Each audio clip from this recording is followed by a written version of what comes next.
Good morning, everybody, and a happy Monday morning. As usual, there is a lot to cover. My goodness, so much. Let's just jump in and get there, shall we? Let's go. We're going to start this morning with Lady Louise Windsor. We know that the Duke and Duchess, Sophie and Edward, were off on a skiing trip with some friends.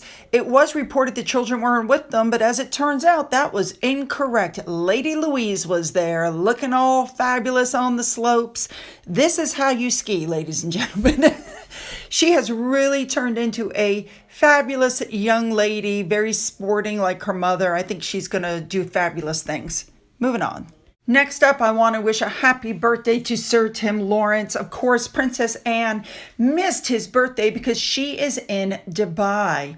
Now, one of the first things she did was go to the Mission of Seafarers, where she joined women in shipping and trading at their conference to talk about the need for greater mental health and well-being for women at sea, and that there should be more diversity. Remember, she is the Admiral of Chief Commandant for Women in the Royal Navy and also Commodore-in-Chief for Portsmouth. She also toured one of the busiest ports in the Middle East. And she also met with a sheik to discuss humanitarian work.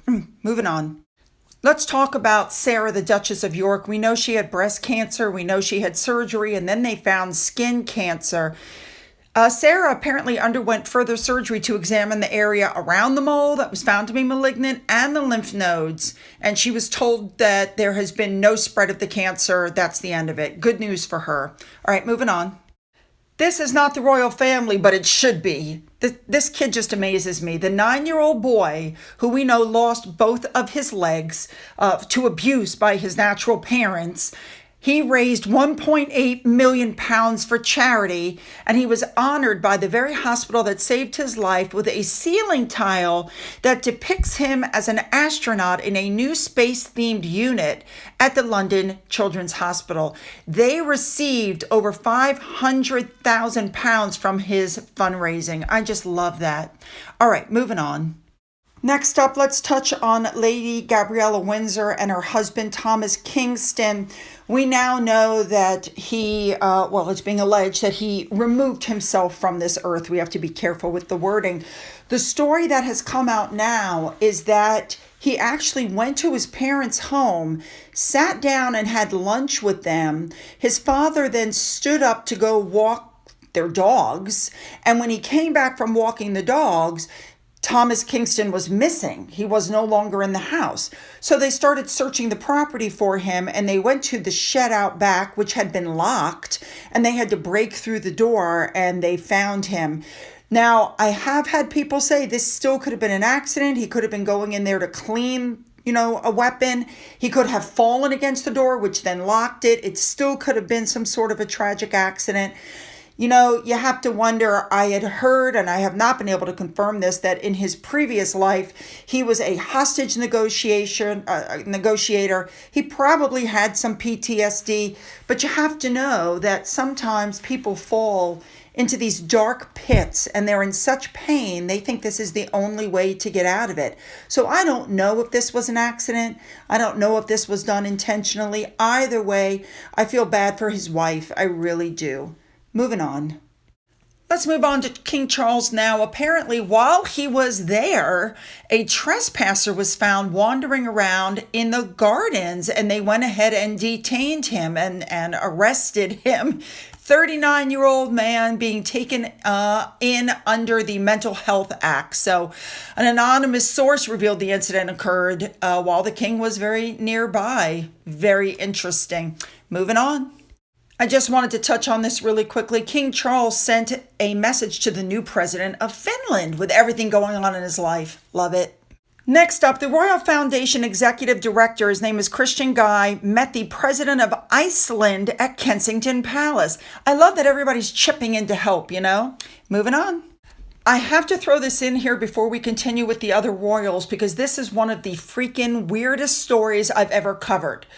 One of Meghan Markle's friends put up an Instagram post that said, "Wow, what a perfect trip.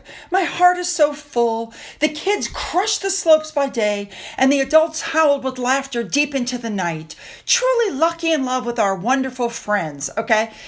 Now, supposedly this was a ski trip. But the thing is, neither Meghan Markle or her children ski to start with.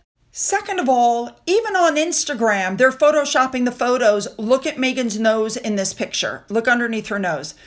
Are you kidding me?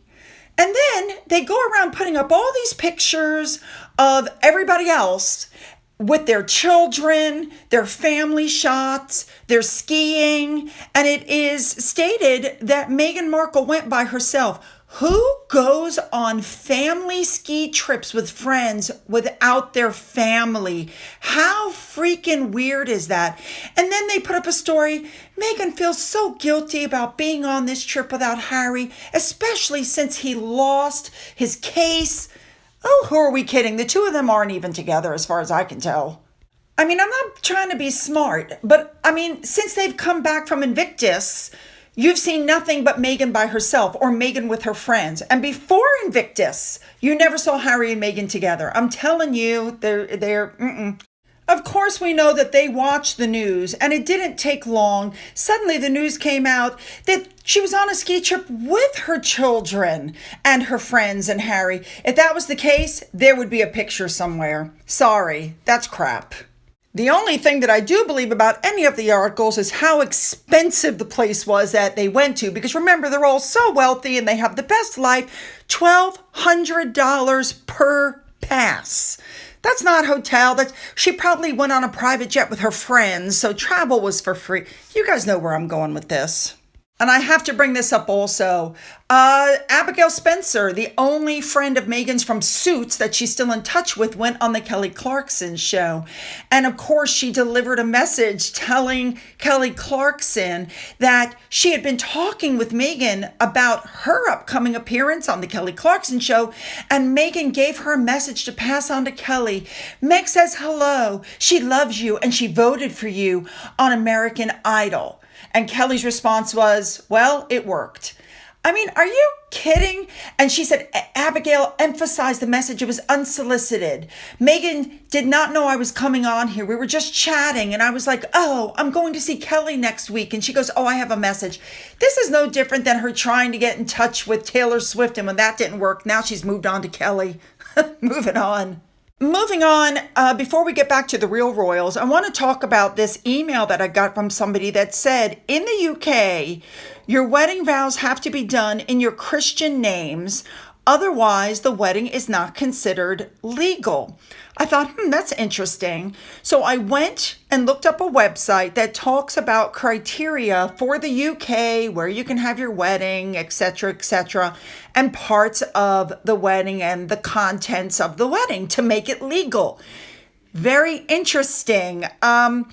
If you continue to read through the article, it says use of names in wedding ceremonies. And as you can see, one of the things it says very clearly that you must use your Christian names. Well, in the wedding ceremony, they called Meghan, not Rachel. And they called Harry, not Henry Charles Albert David. Very interesting. Moving on. Let's move on to Prince William, the future king, and Mr. Studmuffin. Look at that profile. He went to Wrexham on St. David's Day for the national celebration, and the first place he went to was the Turf Pub. This pub is next to the Associated Football Club's stadium, and it's the oldest public house at any sports stadium in the world. I thought that was really interesting. William went around the whole area. When he walked in, there were people playing pool and, everybody was hanging around. They were very happy to meet him. He met staff, representatives of different charities were at the pub, community leaders, and he heard about how that pub unifies the community and helps support local causes. Pretty cool. Now, they invited him to pull a pint of beer. They tried to show him how to do it, but even his pint had too much of a head on it, and even William had to say, that's why I don't work behind the bar. That might settle in about an hour. Go talk amongst yourselves. And instead, they poured some whiskey shots. The other guy that was there poured some whiskey shots. I just think that's hilarious. Ugh. The soccer club next door is owned by Ryan Reynolds. We know him from Deadpool, and Rob McElhenney, and they bought it in 2021. Look how short the ceiling is. That's what the guy was showing him there. Look, it's like really low. William at some point sat down with people who are Welsh speakers, and I guarantee you he was practicing his Welsh, and he looked like he was really, really having a good time. All right, when he left the bar, he went next door to the stadium. William went to check it out because we know, don't forget, he's the president of the Football Association, which is the governing body in England. And they went ahead and gave him a Wrexham jersey with his first name and the number 9 on the back. I think that's pretty good. William heard about the club's development and its success since it was bought in 2021, and he met staff and players, and he's very busy. Now, when he went to leave, there was a little girl outside named Florence Boyle, and she gave William a daffodil and a high five. How sweet is that? It's just so cute. She's adorable. William, and as usual, went around, took selfies with people, didn't seem to have any problem doing that. He's very personable. Everybody likes him, and no issues at all. I love these. I just love these. They're just random photos taken by people on the street. He's the, how Diana was the people's princess? He's the people's prince. William's second stop of the day was at the All Saints School. He was handed 3 dragon toys for his children and flowers for Catherine. How sweet was that? While William was at the school, the children showed him some traditional Welsh folk dancing. They had him help to bake a loaf called a bara brith, which has fruit in it, apparently. It appears that the children put together some different presentations for him and to show him, different things about their community and, Welsh and all of that. I'm sure these children, obviously speak better Welsh than William does. Of course, the children did a little something for William, and there was one little girl who had this thing around her neck. She was supposed to be a daffodil. It was like a wreath. And apparently it's traditional to wear a daffodil or a leek, which is St. David's personal symbol, on the feast day because both are associated with the nation. And, William had one of those pinned to his jacket during the entire visit. They said he was very personable, very down to earth. He engaged with the kids. He was very interested to see what they were learning about. And I just think that's wonderful. But again, the children's prince. I love this man. All right, let's move on. Now we're on to our third stop of the day. Prince William finished at the Gresford Colliery Disaster Memorial because this year marks the 90th anniversary of this event. 266 people were killed following an explosion in the colliery, 500 men trapped underground. William also met members from the Miners Rescue Station. It opened in 1913 to train on rescues of, miners. And in 1934, a lot of those trained helped to save the trapped miners. Next up, William met Ruby McBurney. She was the daughter of one of the victims from the disaster. She is 92 years old and one of the very last surviving children of one of the victims. She said that it was so lovely to meet William and it was worth getting cold feet for.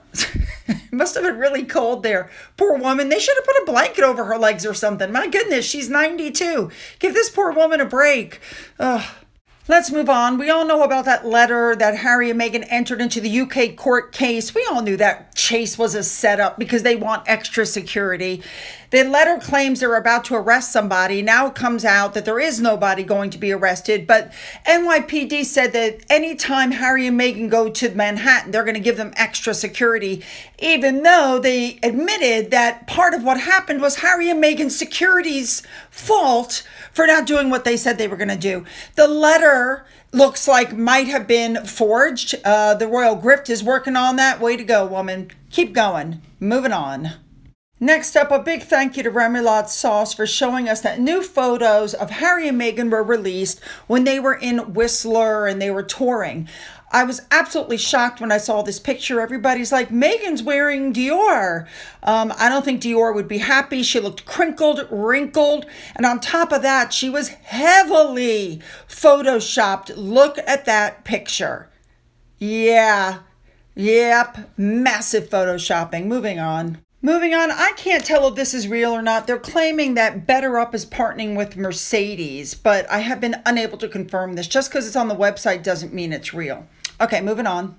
Another small little item that came out from the office of H Riley on Twitter. Apparently, this is the front of a magazine in France. Shunned by her star neighbors, mocked at ceremonies, singled out. Yeah, everybody's like, it's the UK press. It is not the UK. The whole world knows about this woman. I'm telling you. I've seen Meghan Markle in some pretty crappy outfits. We all have. Things that don't fit her. Well, and I've always said, who was her stylist? They should be fired. And people are saying she doesn't have a stylist. Well, she does now. She is now apparently collaborating, it's being alleged and reported, with stylist Jamie Misra. I think that's how you say it. And she used to work for Adele. She also worked for Jennifer Lawrence and Jeremy White and some other people. But I mean, let's face it, I don't think that changing her clothing is going to help her. But she seems to think that it will. We know that she hasn't been able to get any other deals, and maybe she's hoping that'll help her if she changes her style. Moving on, I have a few more just small things we're going to touch on. First of all, we know that Harry and Meghan last September went to the UK. Well, Harry stopped in the UK, but then they went on to Germany, courtesy of the German government. They footed the bill for the plane and the security because it was for Invictus. And also, don't forget that Meghan was doing the speech, for the One Young World, where she referenced herself like 55 times in 7 minutes.